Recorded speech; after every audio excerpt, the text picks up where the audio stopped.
Hello, flower lovers. I'm Carolyn Ellis. Welcome to Design in Bloom, seasonal flowers for your table and home. I often hear people say, I love flowers. I wish I could arrange them. Design in Bloom is my response. In each episode, I will take you step by step through a flower arrangement, low stress, high success. Thanks for joining me. Let's design some flowers for your table and home. Let's now look at a pair of home decor items. One is this beautiful Talavera jar. It looks like a ginger jar, and it is hand painted. The field is white, and then there's a multitude of colors. The other object is a dresser scarf.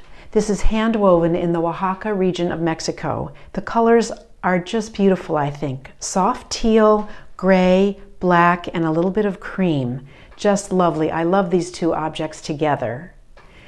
The container for this arrangement is a mercury glass container with an antique silver finish. It's a beautiful bellied bowl, and I'm using some Oasis floral foam to hold flowers in place with some smaller pieces just tucked in the sides, again to stabilize the major piece.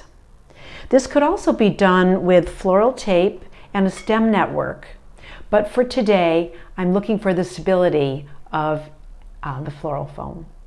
Also, the basic concept is going to be a 3-point star, just as a form of orientation for me, and I'm going to start with this grevillea. Again, because I'm here in LA, grevillea grows in the garden for many people here, and it's absolutely beautiful.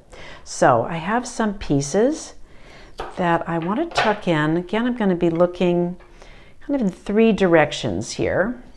I want this arrangement to feel in the end like it's hugging this jar. These are very complex stems, so they're tumbling out of this glass. They can't wait to get in the arrangement. I'm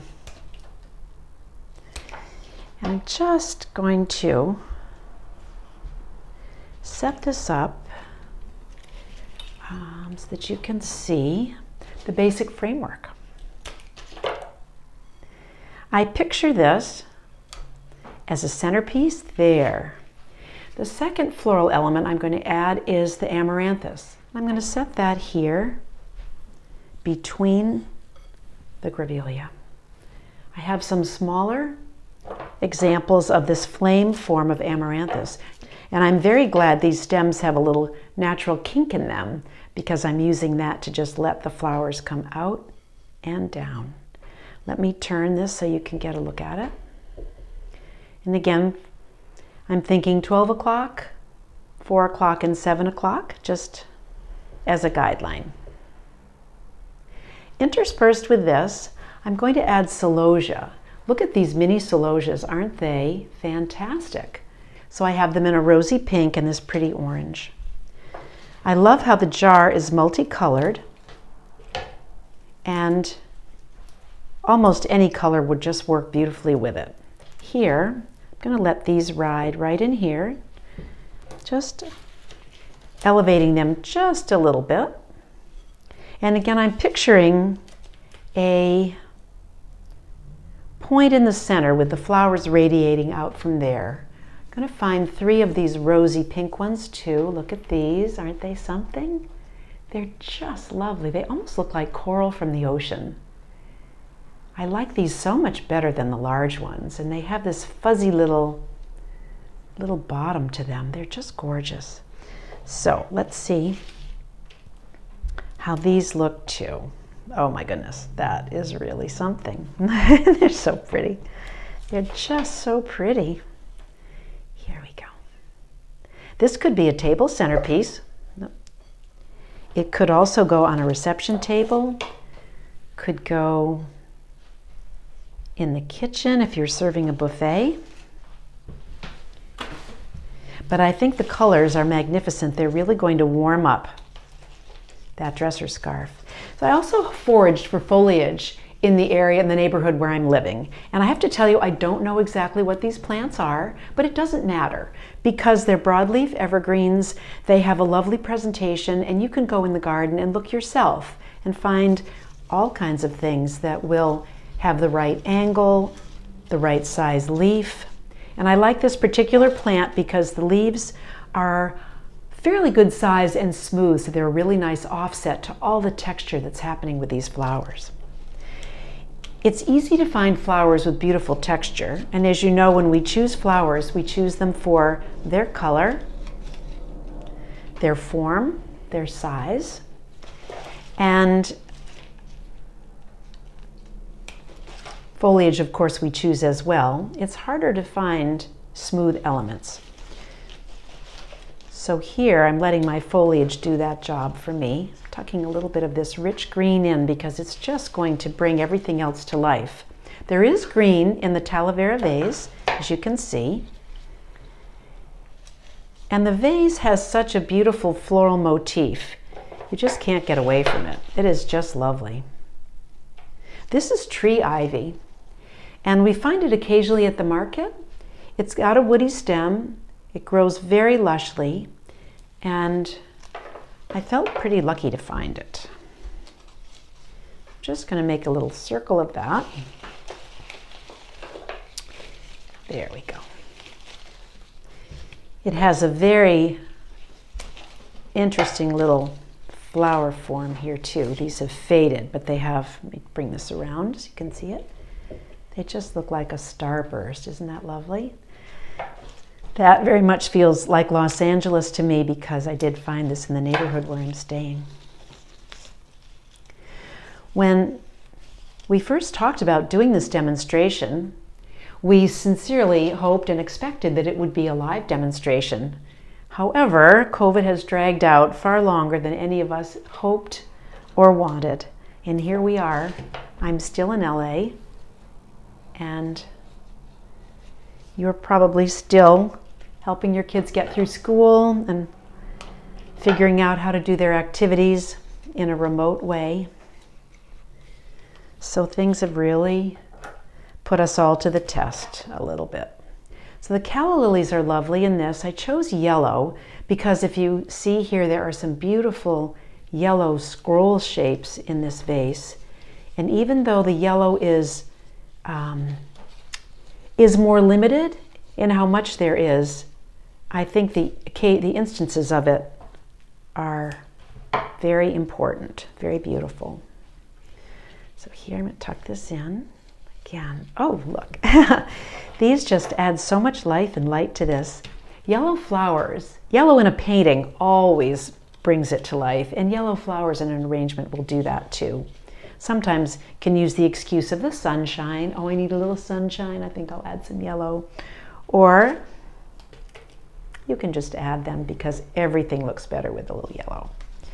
The dresser scarf is quite muted, and I think it's a great foil for this Talavera vase. But it's also fairly sophisticated looking because of the overall simplicity of the colors. The weave is very intricate, but the colors are very, very simple. Then I'm going to add Lisianthus. This is green Lisianthus, and look at how the blossoms almost look like a David Austin rose. They are so complex, just beautiful. And Lisianthus again is wonderful because on a single stem you get buds, maturing buds, and full flowers. And it's always nice to include all of that in your arrangement. Let's tuck these in here and just let these fly a little bit. I'm trying so hard to keep this nice and open. It's not always easy for me to do that. I don't know about you, but it can be a little bit of a challenge for me because I do love to fill my arrangements up. There. And again, if you put something in and it's just bumping, sometimes a little twist will just get it away from whatever it's bumping into. These I've also cleaned up quite a bit. They had multiple stems, and I've just taken a lot of that out because it's easier to read this. Isn't this just beautiful? But this isn't exactly how it grew. I've touched it up. I do think that being able to cut your flowers is a really hard thing to do, but usually worth it. So you'll get the hang of it. There, we're getting a lot of richness here. It's very nice. Then I'm going to add some white callas because white too can be a beautiful offset and make all your colors go alive. Spinning this so fast, you're going to feel dizzy. Art in Bloom is coming up at the MFA in late April in a virtual version this year. So Art in Bloom is more than 45 years old at the Museum of Fine Arts, and unfortunately in 2021 we won't be able to have it live, but it will be virtual. There will be about 30 objects that will have floral designs to interpret them, and it will be from April 30th until May 2nd. So it's a great time to tune in and see how Garden Club arrangers have brought paintings, sculpture, tools, textiles, all kinds of musical instruments, photographs, all kinds of objects to life. I love the addition of the white, don't you think? And I think with the white ground on the ceramic pot, it's going to be beautiful.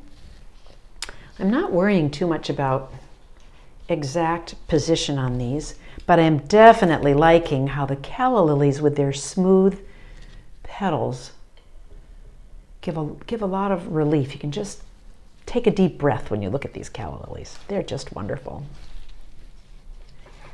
There. Okay. What else do I have? I have some Crispidia. This is called Billy Balls, and they're beautiful, again, architectural with these wonderful spheres of color.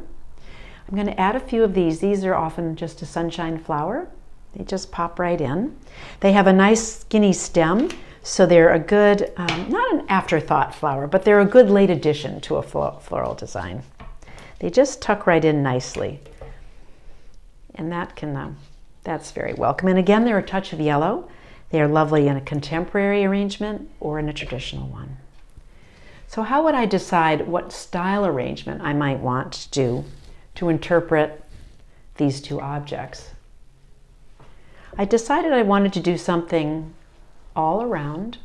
I wanted to do something that could go almost anywhere. I wanted to show you a basic classic form of arrangement. Oh my, let me clean this up just a little bit. I filled in the center of the arrangement with Grevillea, Crispidia, Amaranth, and Celosia. Is now complete, and I will turn this slowly so you can see it from all sides. The arrangement is here with the Talavera ceramic container and the woven dresser scarf from Oaxaca, Mexico that are its inspiration. Thanks for joining our East Coast, West Coast demonstration, home decor inspired floral design. Have fun with flowers and Happy New Year.